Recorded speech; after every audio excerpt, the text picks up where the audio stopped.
All right, good morning. Here we are. So, what we got going on this week? This week is, we spent some time working on ARPA funds. With ARPA, we have until the end of this calendar year, December 31st, to allocate funds. They don't necessarily have to be spent now, but they have to be allocated for this year, which is something we're gathering for council meeting here in a week and a half. So we have worked on that. I am still in the process. I'm in the month of March of reconciliations to get caught up for last fiscal year, so we can obviously get this audit behind us for fiscal year 2024. We also, actually, with IT8, we worked on getting the budgets set up in Cassell, because now department heads have the capability of going into Connect Online, which is the Cassell's online database. They can submit their budgets online, and the goal is to have that up and ready for department heads this coming week, so on Monday. So we worked on that yesterday, trying to get all the kinks out. So obviously all the department heads can see their budget, they can see their actuals, they can see what they budgeted last year, and make their proposed budget for fiscal year 2026. So that's some of the big things that we've been working on this week. Obviously we have some bids out for the ban, which was discussed last council meeting. So that'll be brought to this upcoming council meeting.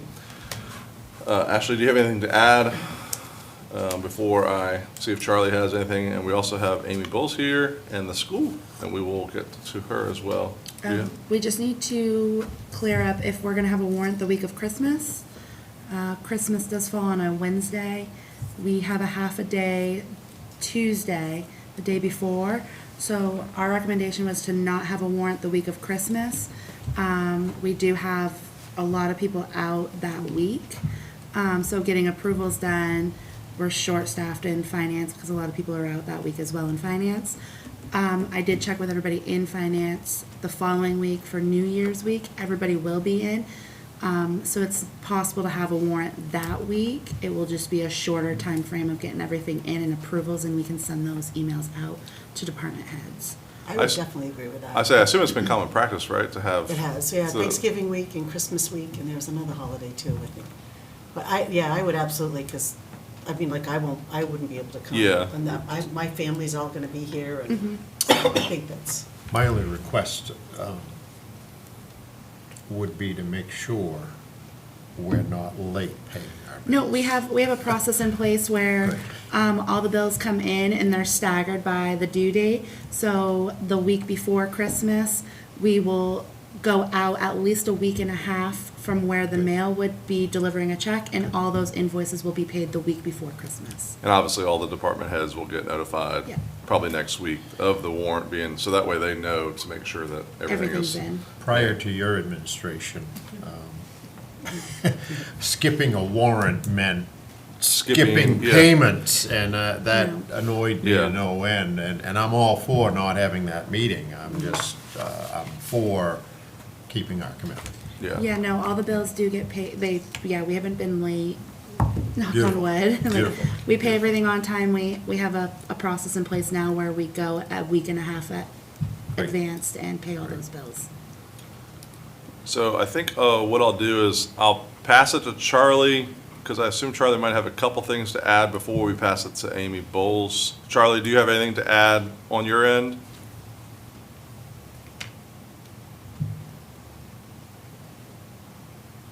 you there, Charlie?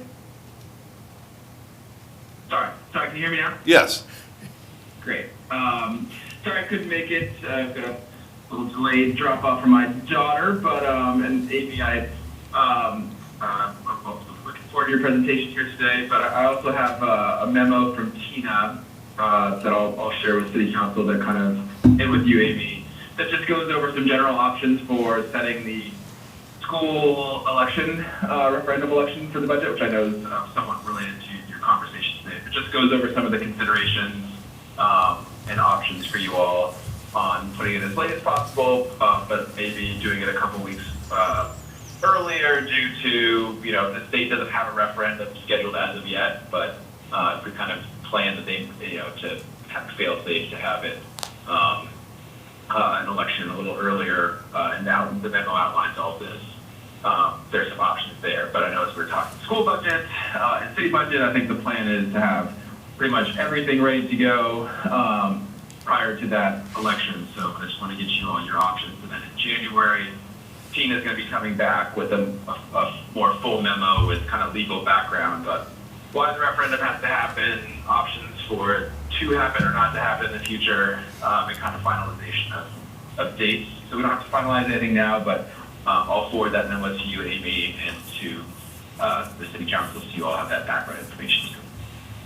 The other thing was EV chargers. I know I said to the city council, where we looked up, thank you, Ashley, it was about, I think, 7,500 in charges for city electricity at the free EV charging stations. Now we're looking at doing, as we talked about, we can't really turn those into charging, paid-for charging stations, but as we lead up to having a paid-for charging station in the spring installed closer to City Hall, we're going to be putting up kind of a, the electricity is provided by the City of Ellsworth sign.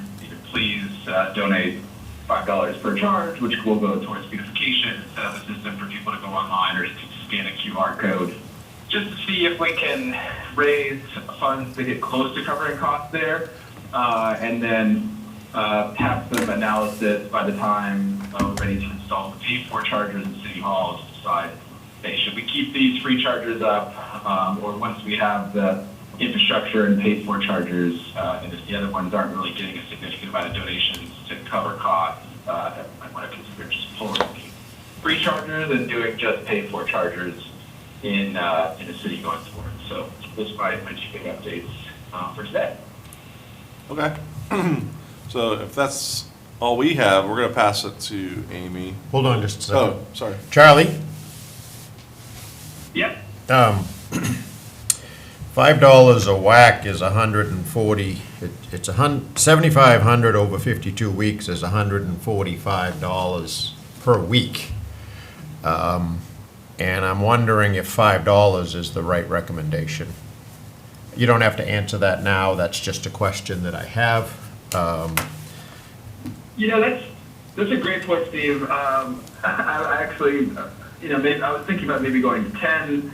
It's a weird thing because some people will, you charge for 30 minutes because you're just trying to get a little more to get to where you're going. And that'd be way less than $5. But if you're sitting there for 6 hours a day, you want to be at 10. But it's not really like a measured system. So how do we do this? Here in Castine, that's the reason we thought of this sign idea is that there's a local hotel that instead of having a formal charger, they ask for $10 a charge. So I could see going to $10 and seeing if, I definitely could see going to 10 on that. Well, I'm just asking if that's the right number, because that's 29 connections per week at $10. So, Could you even set it up like a like a tip screen to where they go to that QR and they have an option to do 5, 10? I mean, I know that whatever. I know most people are going to choose the less, but Oh, yeah, I mean, I just wonder if 5 is the right number. Yeah. And I'm not expecting a decision, I'm just throwing Yeah. that out there, because that's, it's quite a bit per week. The other thing too, maybe to think about is where, instead of having 4 spaces in City Hall used up, and then if we end up getting the other ones, the fast ones too, that'll take up more space, maybe we could just put 2 and replace those ones with the new chargers, and then we'll have a space for 2 really fast superchargers if we end up getting those here at City Hall. Yeah, but yeah, let me consider all those things. I'll come back when we get to discuss Okay. more. We've got some time. Yeah, But- no, that's fine, I just wanted to throw that out there too, so that we didn't have to go through the process of asking people to donate, where we could just replace those chargers and then save space for the new ones. Right. I like that idea. all right. With that being said, let's pass it over to the school. Good morning. Good morning. In your folders that I provided for you, there's a couple of things in there, but I'm gonna focus on two of things in there this morning. One, the FY '26 budget development schedule that we have met with Charlie and the finance team about. And then I have a data packet, and then I have financials that were provided to the school board last month so that you can see the first several months of spending. I'm gonna focus for now on the budget development schedule and the data packet. As you can see, for our budget development schedule, we're being pretty aggressive this year. Last year, there was a lot of stress put on council because of trying to settle our budget when you didn't really know the city side of things. So this has put a lot of stress on my staff, but trying to kind of compromise and help the city out. We started our process in October, which is almost 4 to 6 weeks earlier than normal, and have asked for all budget requests to be entered into our software system by December 20th. So that's, again, a good 4 to 6 weeks sooner than normal, so that we can have recommendations and meet the referendum timeline for you folks, and give city council more time to kind of put things together.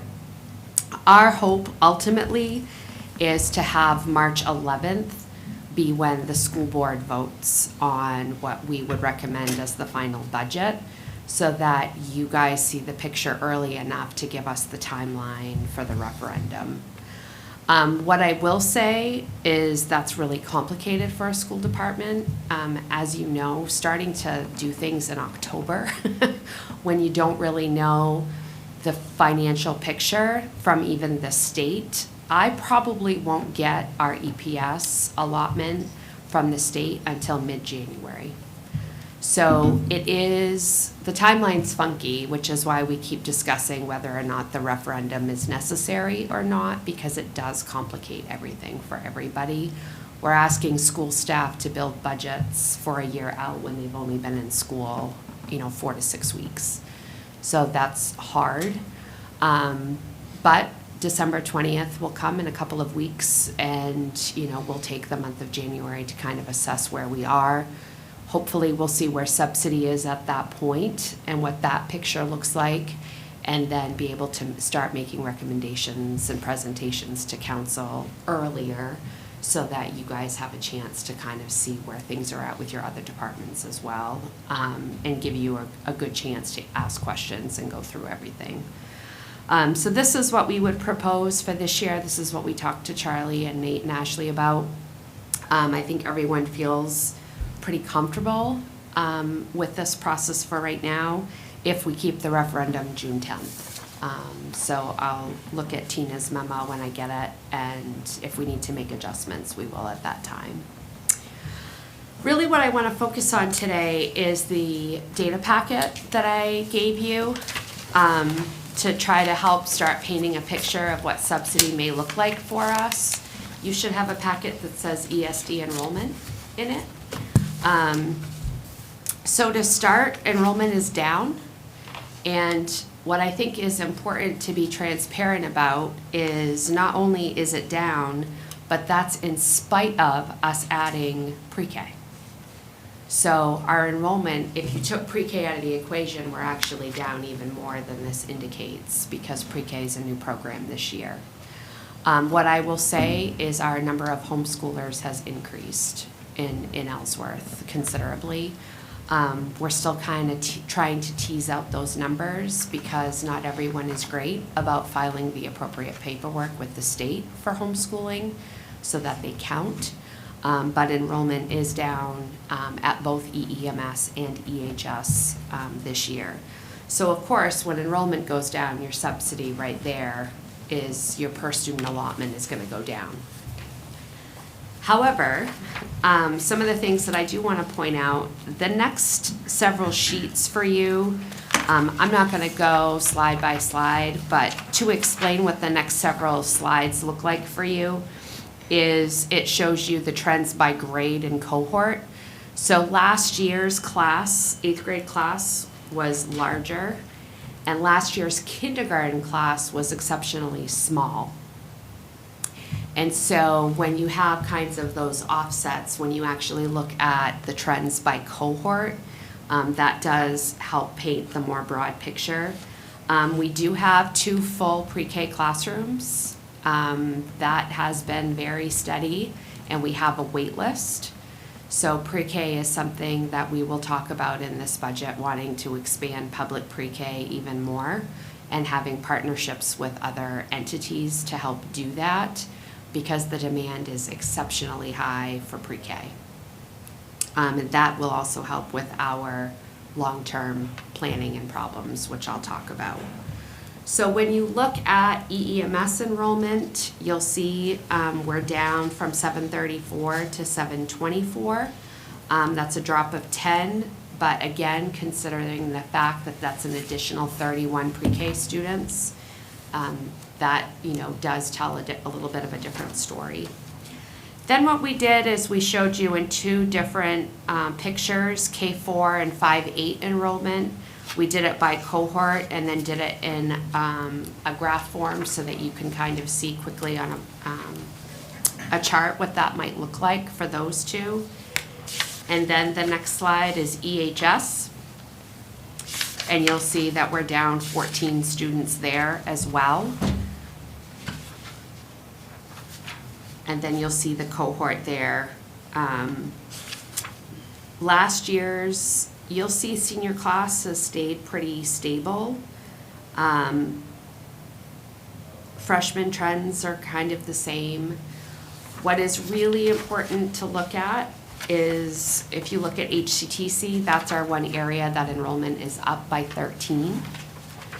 So that's a positive trend for a variety of reasons, workforce development, all of those types of things. And that's a very positive thing, and that includes the additional new program at Sumner for carpentry. We expect that after having that operational for a year, enrollment in that program may go up as well. So I think you're going to start seeing trending for HCTC. I also want to, not related to the budget, but let you know that I'll be talking to the school board Tuesday night. We did have our Department of Ed visit for our construction application this Wednesday. It went very well, but we will not know where we are on the ranking list for that application until probably June. And of course, that's a multi-year process, but having the DOE come spend several hours at HCTC and walk through every nook and cranny of our building is a great thing. But they did have about 96 different schools apply for construction application loans. That's astronomically high, and is a trend that the state is looking into, because the current model as it is, with them allocating X number of dollars and then only funding a couple a year, is never going to help schools move forward with their facilities. So there are a lot of hearings coming up. The state is asking superintendents questions about what can we do, how can we help, because the state has considerable facility needs with its schools. And as you know, with costs being what they are right now to construct a new building, doing it the way they're doing it right now is not going to be sustainable and isn't going to help enough people. So the hope is we're high enough on the list that maybe we'll get some help. But with 96 schools, it's extremely competitive. So even though enrollment is down, I do want to talk about how complicated schools have become. So if you go to the slides that say multilanguage learners and then economic status and McKinney-Vento. Multilanguage learners, we're pretty stable at 21. That's a very transient population. So families come in and out of our area.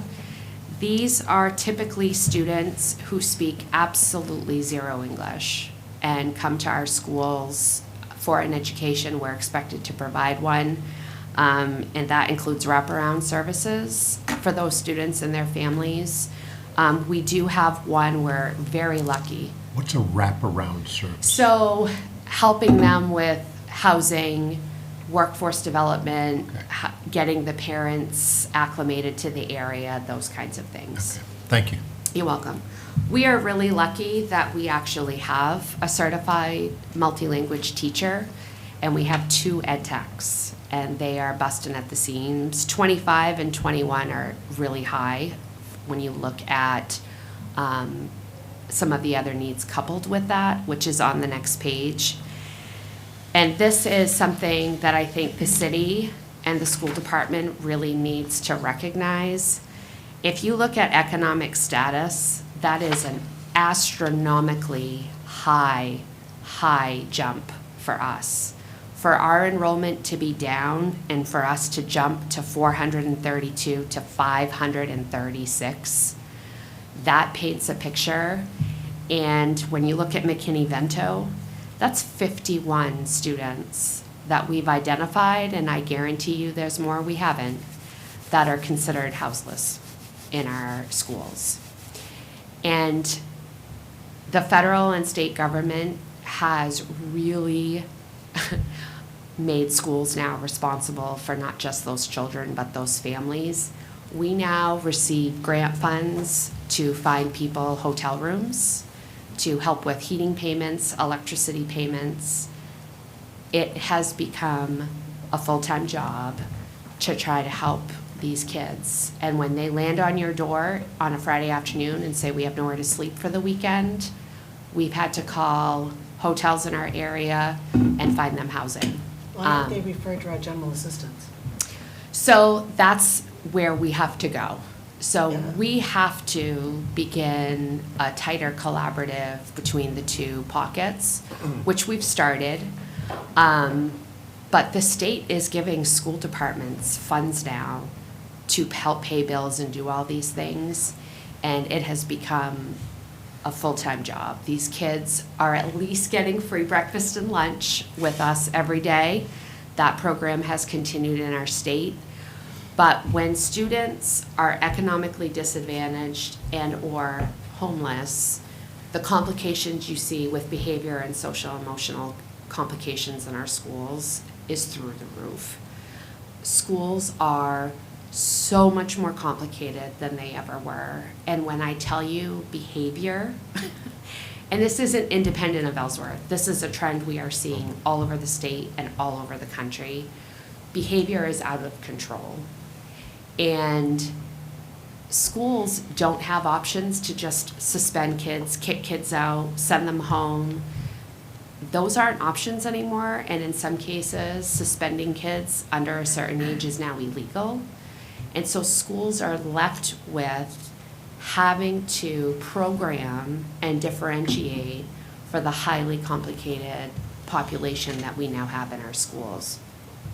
So it's interesting because often people say to me, how do you not have space at your K-8 school and your enrollment's down? Well, the answer is classrooms are so complicated now that you need overflow spaces. We've taken teachers' rooms away from our staff because we need small group instruction space, or we need spaces when kids have flare-ups, I will call them, or temper tantrums. We have to evacuate students to other spaces while a student is having a meltdown. And that's awful to talk about, but it is very real that our teachers are dealing with that. And now there are rules that when a student is having a temper tantrum and completely demolishing a classroom, staff are not allowed to touch them. They have to be allowed to trash the classroom, and the rest of the students are evacuated to another space in the building. And that is how complicated schools have gotten. There is no more down and dirty. That is exactly what's happening in our schools. And it's not just Ellsworth Elementary Middle School, it's schools across the country.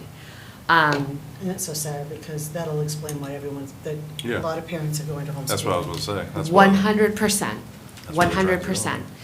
And so I understand that people will look at things and say, well, your enrollment's down. It absolutely is. However, the complications that we are having are increased behavior, increased social economical issues. When kids don't have a place to sleep at night and/or are hungry or are traumatized, it's hard to get them to learn and regulate during the day. But schools are expected to do that. It is the law. You used to be able to put students on adjusted days, decrease the time that they're in school to try to help ease them back into full-time learning. Even that's frowned upon now. I mean, schools are really handcuffed in a lot of ways with what they can and cannot do. But really, our community, when you look at this economic status, that is a community issue that leads to all kinds of issues down the road when your economically disadvantaged numbers go up at that high of a clip in 1 year. And again, that's just with those we've captured. And that's us making cold calls and trying to get the information. Because now breakfast and lunch are free, it's not the old way of it. Identifying this used to be you filled out the free and reduced lunch form. That's gone away because now we provide breakfast and lunch for everybody. So now it's like a 3-question check sheet that you hope parents fill out. And if they don't, we're cold calling people, trying to ask them the information so that we can make the determination that they qualify. And some still either don't respond or don't want to have that conversation for a variety of reasons. So I even think the 536 is probably low, to be honest with you. I think it's probably higher. So those 3 things are pretty telling and important for people to fully understand the picture of what schools are dealing with. And then the next slide is our special education student counts. That does not include 504. We're pretty stable these last 3 years with identifications. And then the slide after that shows you where the classifications are. You will see we have a pretty significant jump in autism. So right now, both of our schools have what are called life skills programs. Those are full and busting at the seams. We also have 2 behavior programs at our K-8 school, one that is specific to K-4 and one that's specific to 5-8. Those are self-contained programs that are specific to behavior. We currently do not have a behavior program at Ellsworth High School. We don't have space to have one at Ellsworth High School, and that long-term is going to be an issue. We're going to end up having to have something at Ellsworth High School of that nature, which is going to require some facilities evaluations and figuring out what we're going to do long-term with our facilities. But I thought it was important for you to see. A lot of people like to say, oh, our special education counts are through the roof. They've been very stable for 3 years, but they're highly complicated. And these are all of the different classifications that a student could be qualified for an IEP with. The next page, people always ask about how our population shakes out. So what you will see is our resident counts. So at EEMS this year, we have 703, and at Ellsworth High School, we have 328. So when you look at EHS, the difference between total enrollment and Ellsworth residents, that number is students who are choosing to come to Ellsworth High School that we're receiving tuition for. So that's a pretty significant number. On the next page, you'll see a breakdown by town of who attends our school, what their numbers are, and superintendent's agreements. And I won't go town through town, but I thought you'd like to see that breakdown. So typically, the towns in the middle are those that have choice. I think it's important to let you know that the McKinney-Vento law, for those that are unhoused, is it doesn't matter where you live. If you are homeless and you have been residing prior at the Ellsworth schools, and you then, your family gets housed in Brewer, whether they move in with someone or they're in a hotel or they're at a Y in Bar Harbor, we are responsible to continue educating them for as long as deemed appropriate. And that's a pretty loose, deemed appropriate's pretty loose. But we have a lot of students that are listed under these towns that continue to stay in Ellsworth, and it's because of the McKinney-Vento law. What happens is those towns provide transportation to us, and we have to split the cost unless they're already providing transportation to Ellsworth. So for example, if there is a family living in Trenton who's deemed homeless and has always attended Ellsworth schools, and if Trenton runs a bus to Ellsworth, that is of no cost to Ellsworth. However, if there wasn't a bus that came from Trenton to Ellsworth, it would be the responsibility of Trenton and Ellsworth to help provide transportation and then split that cost. We can use some of the McKinney-Vento funding for that, but it certainly doesn't cover the cost of everything. So I wanted to make that point as well on this non-resident list. Then the next several pages for you are class sizes, which is what we're in process of evaluating right now, so that as we look at staffing for the coming year, we make sure that we have coverage and/or if there needs to be shifts made because some cohorts are smaller than others, we can make those at the K-8 level. So we're constantly tracking that. And over the next several weeks, these numbers are going to be analyzed to determine how many teachers per grade level are needed to keep our class size manageable and educationally sound, but also fiscally responsible. So that's what this data is used for, to help determine that as well. Questions about the data?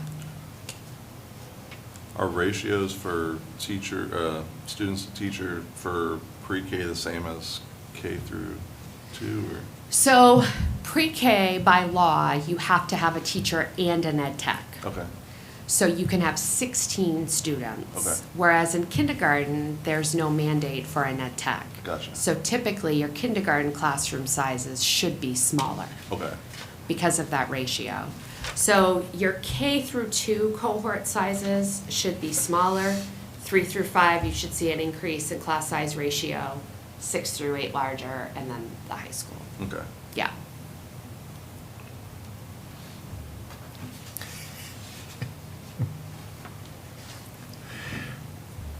I'd like to say thank you for the presentations that you always give. You load up the data, and it's very clear and very concise. That's something that we didn't have before Amy Bowles. Mike, one question I have is, I remember these tuition students. Yep. That, and I may be saying this in the wrong order, but I recall that, and I'm gonna just throw out this number, that the city was getting $13,000 for a tuition student to come here 9 through 12. Yeah. And our cost was 19,000. Yep. Or thereabout. You won't know what that is until this process gets in place, correct? Yes, the state determines your tuition allotment of what you're allowed to charge. And what we talked about last year was trying to have people have an understanding that there are built-in costs included in that we would be paying anyway, electricity, heat. So it doesn't matter if there's 300 students or 400 students, you're still gonna pay some of those fixed costs regardless. But yes, the state is who determines your tuition allotment. And the more per pupil you're spending on your high school students, the more tuition you're gonna receive from the state in your allotment. And so that's why school departments think about how they can put things in their budget that are for secondary, because that tuition allotment goes up based on your per pupil spending. And what we've shown the last few years is our per pupil spending is significantly lower than people across the county. And that has some cost to it. If you're not spending enough per pupil, your allotment for tuition is gonna stay stable or not go up, like it does for other communities. Yeah.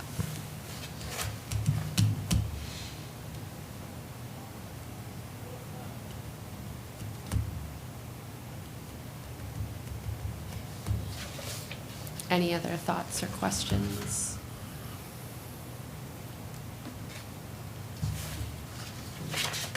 Everyone good? This is awesome. Yeah, it's a lot of data, and Yeah, it's really, it does paint a good That's a lot to picture, take in. for sure. And I can email this to Charlie. That's what I was about to ask, you have. And then if the rest of the council wants a copy of it, we can certainly send it out. Same with the financials for so far this year, so that everybody has it. And the plan is, I'll continue to come back, throughout the budget process. I want to show you grants and where we are with our grant spending. I'm really proud of Nikki Chan, our Assistant Superintendent, and my finance team. As you know, we had a mess with our grants. We were really behind in reimbursements and spending for FY '21, '22, '23, '24. We are caught up and doing a really good job and in a really good system for that. But I think it's important to show you that side of the school budget as well, so that you can see what kinds of grant funding the school is eligible for, what we're receiving. We are putting an application in today. It's getting submitted. There is a grant out there right now for a homeless coordinator for school departments. So we have put grant funding in for that right now, because our social workers at our schools are not able to do a ton of in-school counseling right now because they're doing so much McKinney-Vento work. So we have put in for this grant position, which would be a coordinator that I think would be a great liaison with the city to help start trying to really coordinate services for those families. That makes, we have relationships, we have systems, we have everything Yes. to do that. I mean, Yes. That's what Tina does, and she's been doing it for 20 years. She Yeah, she, would be if much we more can. efficient at doing it, too, for you. Correct. And if we can get this position and really have that person partner with Tina, it's gonna be, I think, a game changer, I'm hoping. Because the hula hoops we have to jump through for the grants, and then the check boxes we have to check to help, I think has become really complicated for school departments. There's about $2 million statewide for this grant. And so we're really hopeful that we can get some assistance through this for a person. so the grant is for the employee. And we've put in for PD, we've put in for additional assistance for the families themselves once they're identified, to help with rent payments or down payments, furniture, electricity bills. I mean, we just had a family give us an electricity bill for $17,000. That's how behind they are in their electricity. And we obviously cannot pay that. But I don't think people really understand, other than maybe like a Tina who's in the weeds, how bad our families are suffering in our community right now and how behind people are. And like I said, it leads to stress and complications for our students in our schools that are astronomical.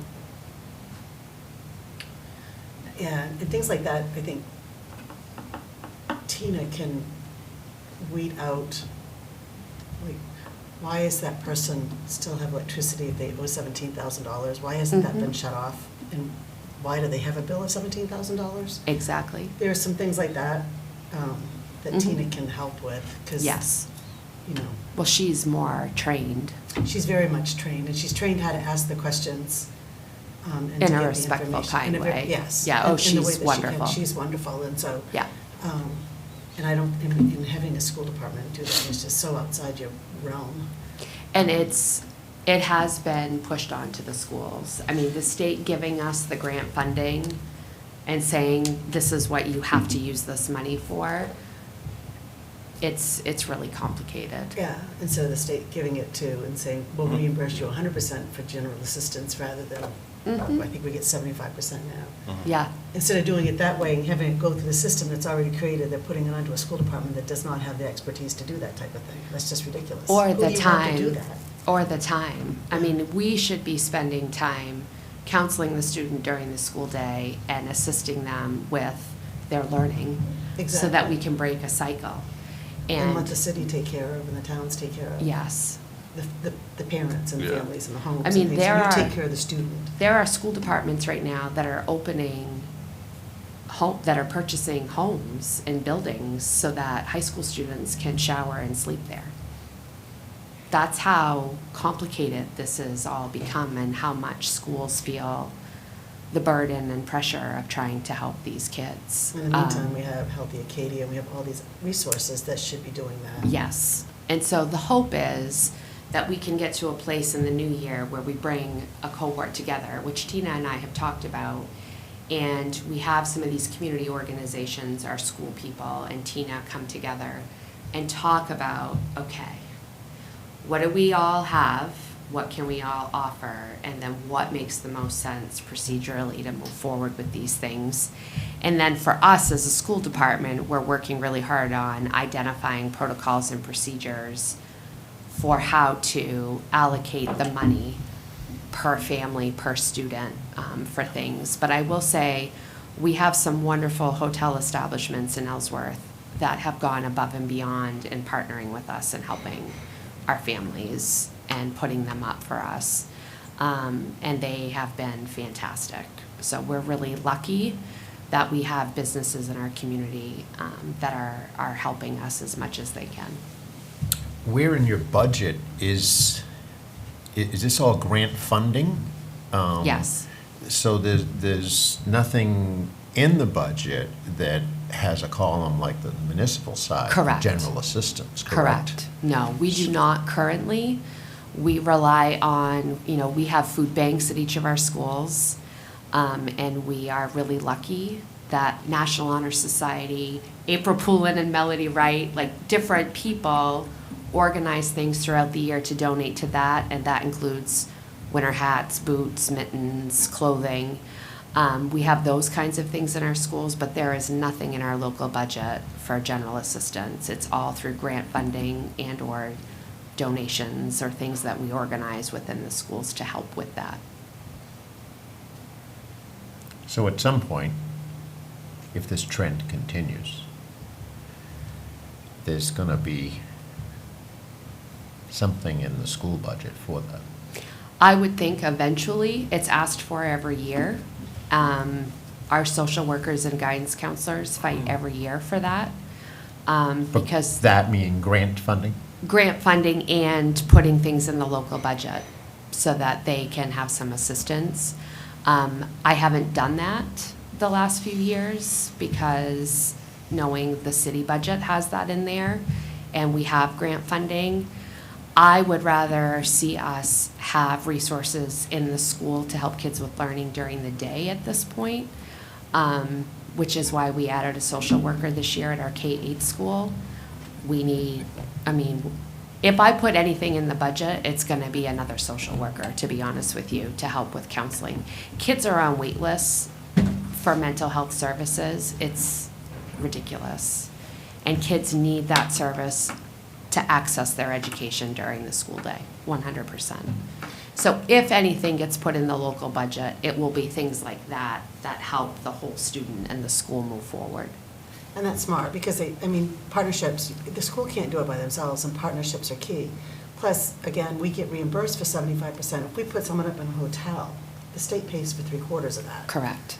And so it would be a disadvantage to everyone if we put it into your budget and you pay full price for it and don't get any kind of a reimbursement for it. Right. It doesn't make sense. Plus, it hurts the numbers. Tina keeps track of an incredible worksheet of what the city of Ellsworth must provide and who it provides it to and how many people and, this, all of that information. And if you're doing those services and she's not, then those numbers are being included in her data. Yeah. Unless you have some kind of a system to do that. So that also helps, the more GA that you are responsible for, the higher the percentages that you Correct, are reimbursed. correct. So that, it's, you're fighting each other when you do Yes. that type of thing. And so- Which is why right now, we don't put anything in. But I think that's the other reason why you, sooner rather than later, you should be getting that group together. Yes, But what I'm hearing is the state education system is putting this on the school system. oh, 100%. Well, it's a grant. I mean, what happens if you don't apply for the grant? You get it regardless. It's not something we have Oh, to it is. apply for. You're getting funding specifically to assist And students. it's a So- requirement that you use the money. Just does not make sense. You know. Honest to God. I guess what my question is that your thought is let's collaborate, and I'm hearing that the grant funding and the rules are saying you deal with it. Yes, but I still think that even though we deal with it, I think it has to be in partnership. Yeah, I'm not against that. Yes. I'm just wondering, it's easy for us to sit here and say that, but I'm wondering what you keep saying about the state mandating the school deal with this. Oh, 100%. And But that doesn't mean that you have to do it by yourself. It means that you have to deal with it. Correct. So you can set up systems, and your money may go a lot further if we can use money from Yes. Acadia and GA and Yes. that stuff. You It's can like- help more people by doing that It's like that a way. snowball going down a really large mountain, like all of a sudden, boom, it came down.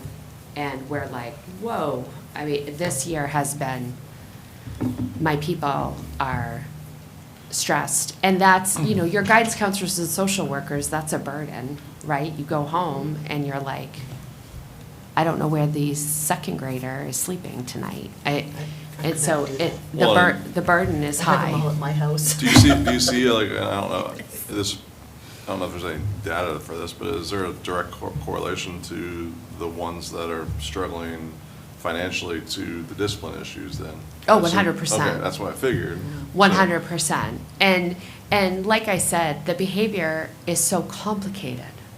Because if you are traumatized and emotionally stressed Mhm. because of economically disadvantaged factors, your behavior is going to be Yeah. and complicated, so complicated. It's the mental health system of this nation now. It's ridiculous. Mhm. All because of a movie.